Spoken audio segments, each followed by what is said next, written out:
Kenapa seseorang bisa selalu sehat dan bagaimana seorang bisa menjadi sakit? Nah, sekarang lagi tren adanya pandemi dunia mengenai virus corona. Disinilah sangat penting sekali kita mengetahui kunci seorang bisa sehat ataupun sakit. Nah, salah satunya adalah yang namanya imunitas tubuh atau daya tahan tubuh. Nah, Bapak Ibu, ayo mari kita belajar bersama-sama apa yang membuat tubuh kita bisa menjadi sehat. Yang pertama, perlunya satu keseimbangan. Sehat bukan hanya secara fisik, tapi juga tubuh, jiwa, dan roh kita. Kita bisa menjaga kondisi kita tidak mudah sakit. Tapi secara jiwa dan spiritual ini juga penting sekali. Contoh misalkan, ada orang dikejar-kejar hutang, 1 miliar, 10 miliar, setiap hari digedor-gedor, tiap hari diteror, akhirnya akan menjadi sakit juga. Nah, yang kedua, bagaimana sih supaya menjaga tubuh kita ini tetap sehat dan daya tahan tubuh kita tetap menjadi baik, sehingga seperti adanya virus corona yang datang, Bapak Ibu, ada satu yang menarik mengenai virus corona, bahwa pada orang yang terkena virus corona, itu dapat dikatakan dari data yang ada, Bapak Ibu, 90% menjadi sehat dan menjadi self-limiting disease atau sembuh kembali. Nah, kuncinya apa? Pada daya tahan tubuh. Bagaimana sih menjaga daya tahan tubuh kita tetap bagus? Yang pertama, Bapak Ibu, nutrisi yang baik. Yang kedua, istirahat yang cukup. Yang ketiga, tentunya kita berolahraga, ya. Dan yang menjadi kunci adalah 4 sehat 5 sempurna. Tapi ngomong-ngomong, kapan terakhir kita makan 4 sehat 5 sempurna? Minum susu terakhir kapan? Nah, nutrisi jadi kunci bagaimana daya tahan tubuh kita itu menjadi baik atau tidak. Nah, next berikutnya kita akan belajar bersama mengenai istilah radikal bebas dan antioksidan. Bapak Ibu sekalian, apa itu radikal bebas? Apa itu antioksidan? Diyakini, Bapak Ibu, tubuh kita ini Tuhan menciptakan begitu sempurna, salah satunya dengan satu daya tahan di dalam tubuh kita. Kita mempunyai perlindungan imunitas tubuh. Nah, apabila ada satu zat-zat yang masuk ke dalam tubuh kita, dan itu bereaksi dan mengganggu tubuh kita, ini dinamakan radikal bebas. Apa sih contohnya radikal bebas? Radikal bebas itu seperti polutan, Bapak Ibu. Asap rokok, debu pabrik, dan kita nggak bisa hindari. Makanan-makanan, dan macam-macam. Nah, tapi Tuhan menciptakan daya tahan tubuh untuk melawan daripada yang namanya radikal bebas ini. Dinamakan antioksidan. Oleh karena itu antioksidan ada 2 macam, Bapak Ibu. Antioksidan dihasilkan tubuh kita sendiri, dan antioksidan yang dibutuhkan dari nutrisi yang kita makan atau minum, dari buah-buahan, sayur-sayuran, ataupun suplemen tertentu untuk melawan daripada radikal bebas ini. Nah, kenapa banyak orang hari-hari ini, Bapak Ibu, mudah muncul penyakit yang aneh-aneh? Kenapa sekarang muncul virus corona dan banyak orang yang meninggal karena itu? Kenapa banyak orang mati karena kanker? Kenapa banyak orang mati karena penyakit jantung dan lain sebagainya? Nah, salah satunya adalah satu, Bapak Ibu, yaitu radikal bebas. Nah, yang pertama gaya hidup. Bapak Ibu sekalian, ayo kita lihat sama-sama. Siapa di sini yang suka makan gorengan? Wah, ini saya percaya banyak yang suka makan gorengan ya. Nah, satu kali saya pernah, Bapak Ibu, beli itu ya, di tempat orang jual gorengan. Ternyata pada saat dia memulai pertama kali, dia pasang itu minyak goreng, dan pada saat dia mengisi minyak, Bapak Ibu, kalau kita di rumah minyak pakai galonan ya, kalau mereka enggak, pakai minyak curah, pakai plastik. Plastik dimasukkan langsung. Nah akhirnya apa? Pada saat kita makan, wah gorengannya renyah ini. Tapi aneh, sampai besok pagi pun gorengannya masih renyah. Kenapa? Renyahnya kena plastik. Nah Bapak Ibu sekalian, belum lagi siapa di sini yang suka makan pentol? Wah termasuk saya nih, angkat tangan ya. Nah kalau kita pernah nih makan pentol, Bapak yang penjual pentol, tolong itu ambil sausnya. Saus Anda boleh oles di baju Anda. Yang terjadi apa? Warna merah dari saus ini tidak bisa dicuci, Bapak Ibu. Kenapa? Karena itu pewarna tekstil. Sehingga masuk ke dalam tubuh kita itu karsinogenik atau menyebabkan yang namanya kanker. Berikutnya lagi, siapa di sini yang suka makan bakso? Nah, ini yang sangat menarik, Bapak Ibu ya, makan bakso. Saya boleh sharing sedikit. Yang pertama, bakso itu isinya apa aja sih? Nah, saya kadang-kadang kalau ada orang bapak bakso jual gitu ya, Anda coba berdiri, tunggu dia meracik. Saya pernah melihat Bapak Ibu, diambil mangkok, yang pertama dia tuang apa? Vitsin atau micin. Bapak Ibu, penyedap ini luar biasa namanya vitsin. Nah, ada yang ngomong dengan saya, Pak Roy, Saya di rumah sudah nggak makan, nggak pakai vitsin, nggak pakai macam-macam. Oh ya? Coba saya tanya, benarkah kita sudah sesuai dengan standar kesehatan? Saya tanya, di rumah kalau goreng pakai kecap manis nggak? Kecap asin? Pakai, itu ada vitsinnya. Ada lagi yang tanya, saya tanya lagi, pakai saus tomat nggak? Pakai, itu ada pewarnanya. Saya tanya lagi, loh pewarnanya ini yang lain, ini yang mahal ini. Tapi ada vitsinnya juga. Dan yang menarik, ada yang ngomong, kalau saya Pak, cuman pakai penyedap. Sama aja, itu ada vitsinnya. Bapak Ibu, kita tidak bisa menghindar. Dan tidak mungkin kita ngomong, kita nggak makan apa-apa. Kenapa?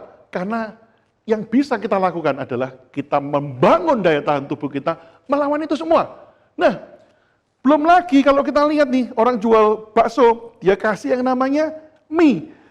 Bapak Ibu sekalian, itu mie, dulu orang tua saya, nenek saya, itu jual mie di pasar. Pagi dia bikin, sore udah basi. Yang menarik, mie zaman sekarang, itu Bapak jual bakso bisa tahan sampai 2-3 hari.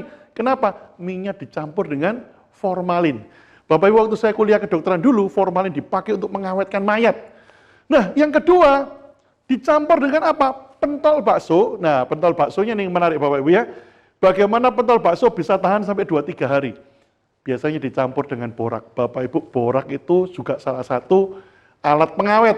Nah ini kalau kita makan masuk tubuh kita, akan menyebabkan yang namanya karsinogenik atau kanker.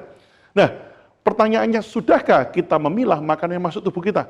Bapak Ibu, junk food di negara-negara maju, di Amerika, Eropa, sudah mulai ditinggalkan, mereka kembali ke makanan sehat.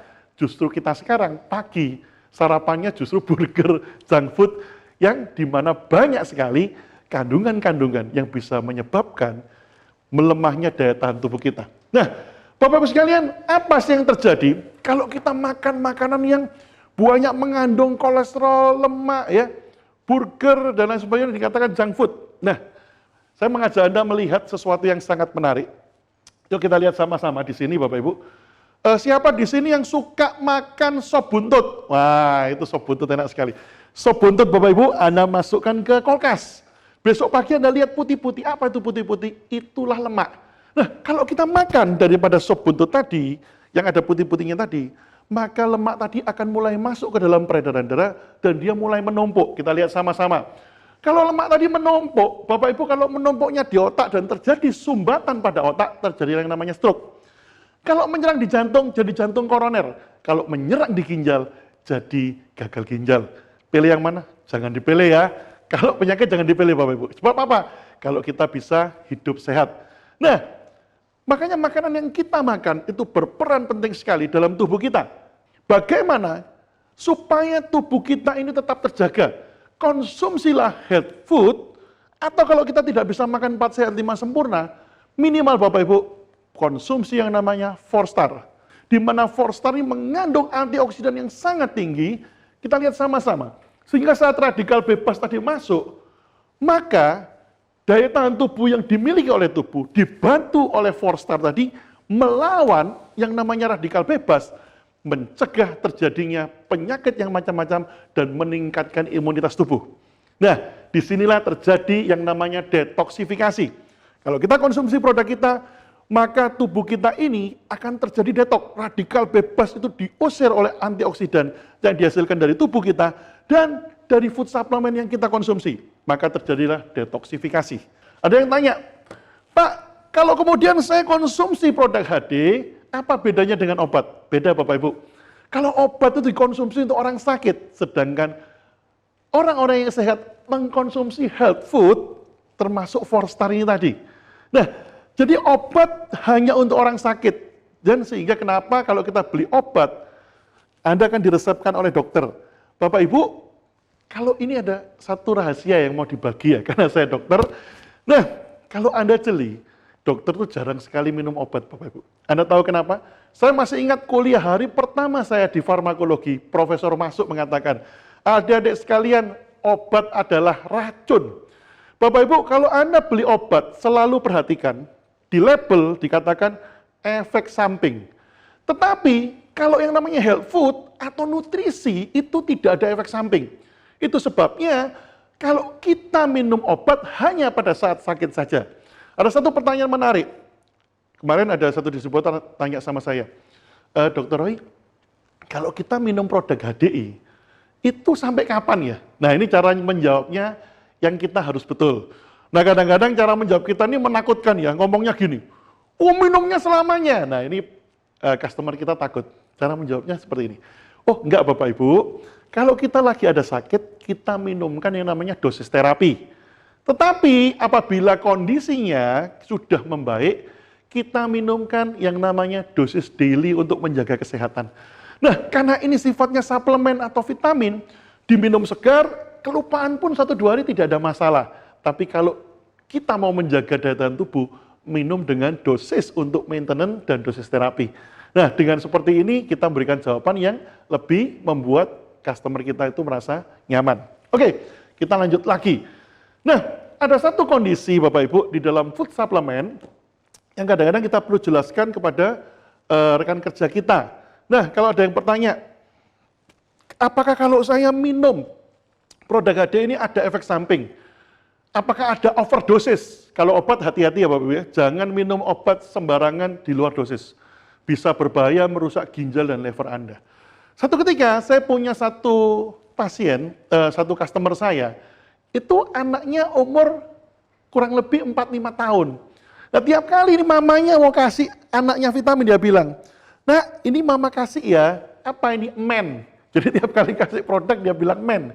Nah satu ketika diberikan, mama ini pelit sekali, beri men cuma sehari 1. Anda tahu apa yang dilakukan?